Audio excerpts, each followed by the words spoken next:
Welcome to the Real Retirees of New Jersey, powered by Liberty Financial Group and Artemis Wealth Advisors. Randy and Peggy Fisher want to help you retire once and retire right. Get more information at therealretireesofnewjersey.com. They never throw the first punch, but they're always a knockout. Thanks for subscribing. Thanks for downloading. But most importantly, thanks for listening. This is the Real Retirees of New Jersey podcast with Peggy and Randy Fisher. It's all powered by Liberty Financial Group and Artemis Wealth Advisors. You can get more when you visit therealretireesofnewjersey.com. You can find that and all the information here in the show notes. My name is Mark Owens. Now, let's get to the show. Peggy Fisher, Randy Fisher, how's this weekend treating you? Fantastic. Good. Thawing out finally. We had a real fun thing. Randy surprised me. This would be great for anybody out there. To all of our retirees, this was a fun event. He surprised me. We went to Crystal Springs Resort, and that's there in New Jersey, at the top of New Jersey there. Vernon, New Jersey. And we did Yacht Rock Weekend. Woo! How was that? So what that is, folks. It was fun. It was so fun. Friday night we went up there. They had like a nice, get together with the 70s and 80s music, yacht rock, real relaxed kind of music. They had a nice cocktail party. And then Saturday they had an awesome, in this big banquet hall. They had great bands who did all the yacht rock 70s and 80s music. And then the greatest thing of the whole weekend was, guess who won Best Couple of Yacht Rock and won a full night stay at the Crystal Springs Resort? Wait, so what did you do to win Best Couple? Were y'all up there singing? This is what's hilarious. Okay, so they said dress for yacht rock. So of course I didn't really know what that meant essentially, right? Sure. So I Google. I'm like, okay, let me look up and see what they say. I like the music in the background. I love it. Little Toto for you. They were singing that. It was awesome. So I use our regular clothes and just add one of those cute little captain's hats. And we were ready to rock, baby. We look good. We look good. All you needed was a hat. That's all you needed.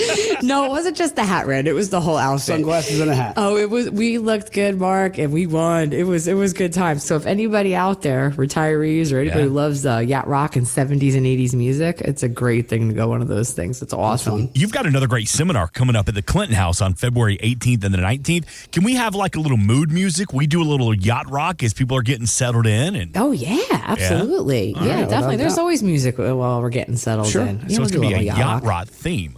Yeah, so come to the Clinton House February 18th or 19th at 6:30. Give us a call at 908-844-8337. To all of our radio listeners out there, we'd love to have you come and listen to us. And it's going to be a great one. You know what we're going to talk about, Mark? What's that?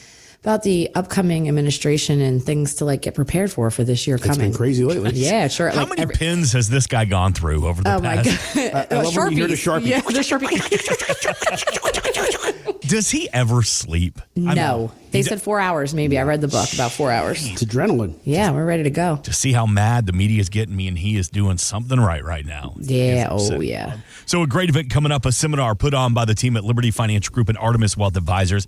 It is no cost. It is no obligation to attend this great seminar, but seating is limited. So once again, we invite you to give the team a call today to reserve your spot, 908-844-8337. Again, 908-844-8337. Just a couple of quick pieces of information. We'll get you off the phone. Make sure you have your spot reserved for one of the great seminars. Pick a date, either the 18th or the 19th of February. This weekend here on the Real Retirees of New Jersey, I want to talk about some of the stages, the money stages of retirement. So they're almost like basic stages. We've had these conversations before, but it's good to almost have a refresher. The accumulation phase, the preservation phase, and distribution. So let's start at the beginning. The accumulation phase. What does that involve? So what that really involves is that's when you first start out. We usually say the age is about 25 maybe, right? You're just starting to work. You're starting to save. You're not really kind of thinking about retirement. Piss poor and accumulating. Yeah, well, that's the way I look at it. I was thinking when we were talking about this, I thought 25. I was thinking of myself. I was like, oh my God,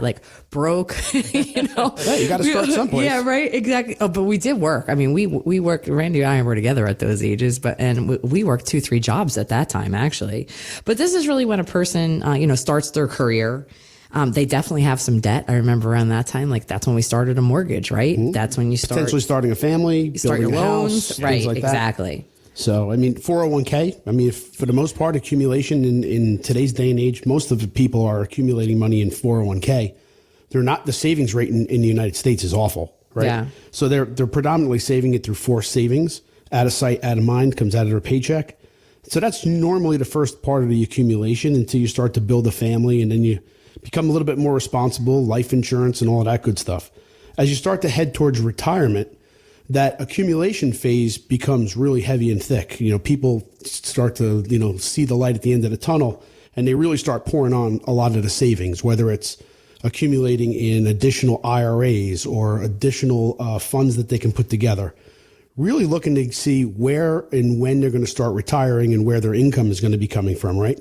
Social Security, believe it or not, that is part of the accumulation phase, is the Social Security system, because the amount of money in which you can pay in and capitalize on maximizing those number of quarters, you can maximize the Social Security system. And if done the right way, or done the wrong way, I should say, there could be a mistake of about $250,000. That's a $250,000 mistake that you can make if you don't actually choose the right selections for Social Security. And there are a lot of different ways to do that. Social Security planners, income planners, we tend to actually look at that as a guaranteed income source.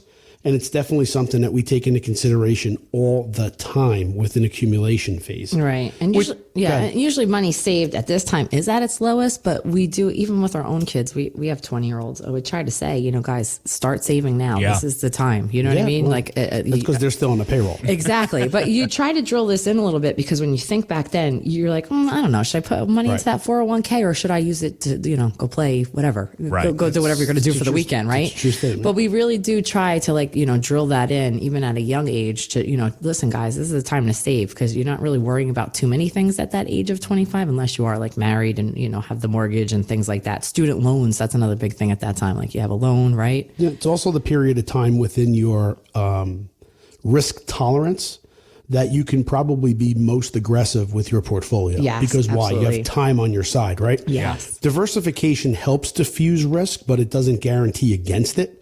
And there are statistics that are out there that basically say, if you're in the market for more than a 5-year window, the likelihood of you actually breaking even or positive is about a 90-some-odd% chance of probability. But you can be as aggressive as the market can be. As you start to tend towards, or you start to reach towards that retirement age, you start to actually tone back your portfolio risk, or I should say, people become risk averse. Yeah. And what they do is they start to tend to actually gravitate more towards preservation, or they should do that, because what you can't afford is a huge loss right before retirement, because it's the time in which you need to recreate to make up that fund, right? Or make up those funds. So by moving towards retirement, you're usually more aggressive in the beginning stages of the accumulation. At the latter ages of accumulation, you're much more risk adverse, and you're taking a lot less risk. And this is where your solid asset base begins to develop, really, in this phase, as it says accumulation phase. You're just starting to, get all of your money to start, doing something for you, maybe, just starting to get it all together, gather it, maybe, do what you can, put it into something so you can start, this is the very beginning of your phase. You say it starts at age 25. That's very early time in your life, but like we always try to push, start thinking of saving at that. So people at this age do not think of savings at Right. 25. There's a difference between safe to save and safe to spend. Right, exactly. Safe to spend is more like an emergency fund. Safe to spend is, hey, I'm going out on Friday night, or hey, 6 months from now we're going on a vacation. That's a safe to spend, and there's no problems with that. And you have to have those little buckets of savings, but savings for the future. One thing, ladies and gentlemen, if you're listening to this radio and you're probably less than 30, 40 years old, if you're not in a Roth IRA or Roth 401k opportunity, you're missing the boat. Yeah, get in it. Because taxes are basically going to be coming. Well, let me explain what a Roth is. Roth is part of the IRS code that basically says that you can accumulate money tax deferred. You're putting it away after tax, so you've already paid taxes on it. And it grows tax deferred, meaning each and every year on the growth, you're not paying any taxes. So it's snowballing forward. It's compounding the growth. And eventually, you're going to be able to access that money tax-free. Tax-free versus taxable is an enormous difference, ladies and gentlemen, in retirement. And if you can do that, even a portion of your portfolio, if a portion of it is tax-free in the future and a portion of it is taxable, you're going to be far better off going forward. Because listen, at $36 trillion worth of debt, the United States, we either got to stop spending or we got to get our act in order, and we basically got to start taxing people higher in order to pay the debt down. It's the only way we get out of debt. I mean, it's just the way it is. So in likelihood is both of those things are not going to happen, right? So, well, I should say we could be taxing people more, but we're more or less not going to be spending less. Mm-hmm. So that means that taxes are going to be going up potentially in the future. Yeah. What that means, ladies and gentlemen, is when you retire, more purchasing power comes from tax-free dollars than taxable dollars. That's correct. And then they always talk about like risks during this time. So that could be like at this time, maybe losing your job or having a major expense like medical expenses or something like that. So we always think, too, we always talk about this. Always, always, always think about some kind of small emergency fund, even if it's small and even if it's at the younger age. Start to put away some kind of emergency fund. So if God forbid something does happen, like you lose a job or there is a big medical expense or something like that, in the future, you have something on the side to say, hey, okay, we're going to be all right here. Most Americans actually don't have enough to cover 1 week. They don't. Of an emergency. And they want you to do 6 months 6 months in emergency fund. Yeah. So it's a bit disheartening. It is. The other thing to look at, ladies and gentlemen, is understanding is through your accumulation phase, it's time in the market. It's not timing the market. And what's the difference? So time in the market means, listen, I can pick the worst stock in the world. If I'm in the market and the market is going up, I'm likely making some money, right? But if I'm timing or I'm trying to time the market and I'm going to try to get in it and out of it and trying to say, well, today's a good day, but tomorrow's not a good day. And this is a great stock and that's not a great stock. If you're not a professional and you don't know what you're doing, you should just basically say, listen, I'm going to pick a professional to manage my money or I'm going to basically ride it out with a stock index. Let's just say the S&P 500, the NASDAQ 100, something like that. It's a matter of just consistently putting money into the account. Yes. The market over time will probably, and I always say probably, it doesn't always happen, but it probably will go in the right direction for you. When you take those things into consideration, there's something called dollar cost averaging. It means that every time you put money into the market, it's never going to be as high or low as it is, so it averages out. What you want is fluctuation. Because think about this. If you go to the store, do you want to buy something that's on sale or that's sky high? I want a sale. I want a sale. Right? Big red sign, white letters. Yep. It's like I get excited when I see those signs. It's like flies to a light. Yes. Right? Or Peggy to a sign. Ants to sugar or Peggy to a sign. It's the same story with the market, but from a psychological situation, people don't think of it that way. People like to put money in the market when the market's going up because they feel good that they can't lose, right? But the right time to put money in the market literally is when the market's down. I know it's a contrarian approach, but that's the way you actually buy when it's on sale. Mm-hmm. So fluctuations in the market while you're accumulating are to your advantage. So every time the market goes down and you're consistently putting money in, you're buying when it's cheaper. When it goes back up, you have more units that are going to be worth more. That's the secret to accumulation. When you retire, that's a totally different story. Then it's the opposite. Yes. That's called reverse dollar cost averaging. We can get into that altogether, but that's in the income planning phase or the preservation phase. Right. But even in this phase too, I would say like you have, right, Randy, we have a lot of clients who have kids who actually come to Randy and, invest with us. They're invested differently. Yes. But they do have a higher risk tolerance at that age, right? Or do they? Or no, with some of them are like, I just lost $5. Right, Randy? But that comes to education. Yes, it does. So that comes to education. No one wants to work and basically see their money go away, right? I mean, think about this. If you were just starting to work in the late 90s, right? And you thought, you couldn't go wrong. 1995, 6, 7, 8, 9, right? Yeah. The market went up every single year, 20 some odd %. Right. But if you started working in year 2000 and the guy next to you or the woman next to you in the cubicle said, kid, let me give you the best advice. Don't do it. Just put money into your 401k and forget about it. You know what you did after the year 2000? You looked in your account and you said, wait a minute, I just worked my rear end off. I put all this money away and I just lost 25%. Right. And what did they tell you? Don't worry about it. It'll be okay. Just keep putting it in. 2001, the same thing happened. 2002, the same thing happened. Fool me once, fool me twice. You ain't fooling me 3 times. Right? Exactly. What did most of those people stop doing? Contributing to 401k. Right. Yeah, because they were scared. That's Generation X. Yes. Right? Oh, yeah. Generation X was one of the few generations that invested or potentially would have more money than their prior generation. Correct. And it was mainly because of the market fluctuations. Think about 2000, 2001, 2002, almost a little bit of 2003, negative. Yeah. What happened 4 years later? It recuperated to 2007, and then we had a what? another meltdown. Correct. 2007, 2008. It was March or some of 2009 that it actually turned around. Yeah.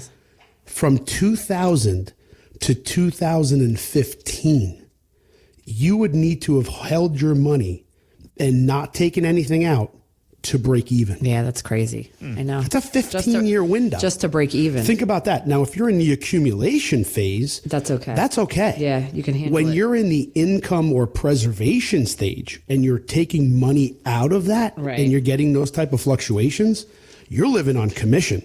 And your account is going down mathematically due to reverse dollar cost averaging. Right. 908-844-8337. Again, 908-844-8337 to have a longer form conversation with Peggy, Randy, the team at Liberty Financial Group and Artemis Wealth Advisors about your accumulation phase. Now, I know you mentioned a couple of minutes ago, you were talking about, if you're 35, 40, 45 years old, but at what age do we need to be deep into our accumulation phase? Because let's be honest, most 30-year-olds, most 25-year-olds, they're just trying to get the rent paid right now. They are, absolutely. Yeah, they're not thinking especially about accumulation. Especially in this age. 100%. Most kids are still living at home with their parents. Exactly. I would say that one of the things, listeners that are out there, one of the things that I would suggest is if you've lost your job or you changed jobs and you had a prior 401k, that's the time to get together and start your financial planning with a provider who's a professional. Absolutely. Because two things happened. One, the money that you were saving that was putting into that 401k, if you leave it at your prior 401k, it's going to be idle. It means that you're not putting any more money in it. And it's like a boat that's on a tide. It's going to go up. It's going to go down. It's unmanaged. Correct? So what you want to do is you want to take that and you want to look to go to a rollover. You can roll that over to an individual retirement account called an IRA. Yeah. You can convert it to what I just discussed before, which was a Roth IRA. So those are opportunities where you potentially pay some of the tax today or some of the tax now, or I should say all the tax now. Right. But what you would then have is total tax deferral for the rest of your life and tax-free withdrawals later on. This could be the start of your financial plan. Now, I don't care if you're 20, 30, 40s, and 50s. If you leave your job, you should look to take your 401k and make it portable. Yes. And one of the main reasons is because it is 100% available to the universe of possibilities, and it's totally in your control. Now, are there downsides? Yeah. If you leave it in a 401k, you can actually take a loan to it up to 50% or $50,000. But once you leave your employer, you can't take a loan because you can't pay it back. Mm-hmm. So if you're in your 401k and you're contributing, that's a great thing. When you stop contributing to your 401k, that should be a trigger that you need to actually sit down with a professional or start your financial planning towards your future, because that's one segment of your financial plan that you can now take full control over. 908-844-8337. That initial conversation, it's no cost, it's no obligation. The Real Retirees of New Jersey.com to get more information. What about the preservation phase? Now, for someone not educated fully on investment strategies, on retirement strategies, I hear preservation and I think, help me preserve, help me save my money. Is that fair? Yeah, Sure. absolutely. So that usually starts at, like we say, about age 55, right?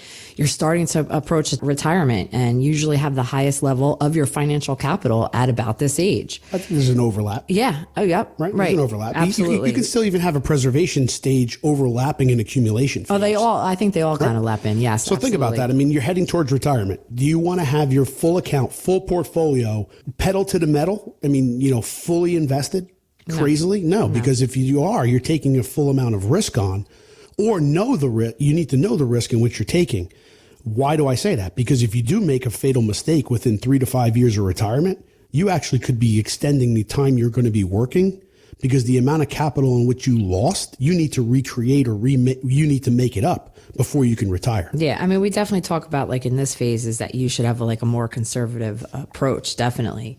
And you want to protect your assets. Toning it down, without a doubt. Absolutely. One of the things we always talk about is this x-ray that we do for our clients, or even prospective clients that walk through the door, and even those that actually come to our workshops. One of the main things that we do give away for free, 100% complimentary, is come on in. We will do an x-ray of your entire portfolio. Yes. What does that show you? It shows you your fees, your costs, your charges, risk. Yep, everything. Every single thing that you can possibly imagine and then some that you probably don't even understand or take into consideration that will show you the amount of risk in which you're taking within your portfolio.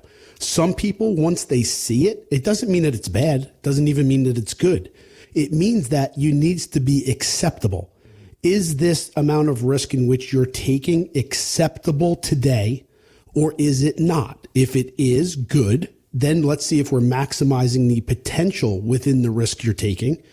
If it's not good, if it's not acceptable to the amount of risk, what other courses of actions in which you can take to maximize the possibilities that you're going to have a successful retirement or heading into a successful retirement?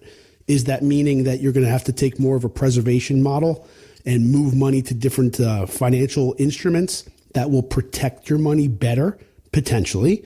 What if you're not taking enough risk? There's a way to go broke safely, right? So if I have all my money in CDs or money markets or treasury bills or coffee cans. Right, not making much. And I'm not making much. I may have to have a conversation of, well, you know what? I may have to take a little bit more risk. No one really likes the word risk. Yeah. But with risk comes potential reward. It never has equal to reward. Risk never equals reward. It has potential rewards that come with it. And what you want to make sure is that you're not taking too much risk and you're taking just enough to get the reward you need. Absolutely. And also too, I think in this phase, like the debt starts to decrease and that you want to make sure when you are around that age 55 or so, start thinking about, cutting back a little bit. How are the car loans looking? Hey, have I started to pay down the mortgage? Are we looking good that way? But again, having a plan. Yes, and absolutely. And the plan has a time horizon to it. Yes, correct. Absolutely. So if you think, and nothing has to be exact, ladies and gentlemen, listen, if you were working for the federal government over the last 3 weeks, I don't know how many people, 80,000 people just got a pink slip basically saying, you could stay home and you don't have to show up and we'll give you 7 months of severance. Yeah. Right. If that happens to you, that happens to you. But you also have to understand, if you are thinking about potentially retiring at some point in time, 62, 65, 70, 67, whatever your number is. Right. If you're starting to head towards that and you have no idea about what your financial plan or your income plan is, and you're a few years away from your retirement, then guess what? You're missing the boat, because it's like you're trying to sail without a sail out there and there's no wind or there is wind and you're all over the place, right? But if you actually have a written game plan saying, okay, I'm potentially going to retire 4 years from now. Now, what happens if you retire 5 years or 3 years? Is that going to be a big difference? Not really, if what Peggy just mentioned is you're starting to hedge all of your debts and liabilities, right, exactly. And you're paying those down or paying them off, or understanding what your required amount of income needs to be during retirement, then you can start to plan accordingly by saying, well, if it's X and I have X minus my guaranteed income sources, do I have a surplus or do I have a shortfall? If I have a shortfall, then I have to get it out of my assets. If I have a surplus, then I'm going to live a really great retirement, right? So it's either I'm going to live well within my means or I need to make it up. If I make it up, where am I making it up from? And then what tools am I using in order to make the income that I will never, ever outlive it?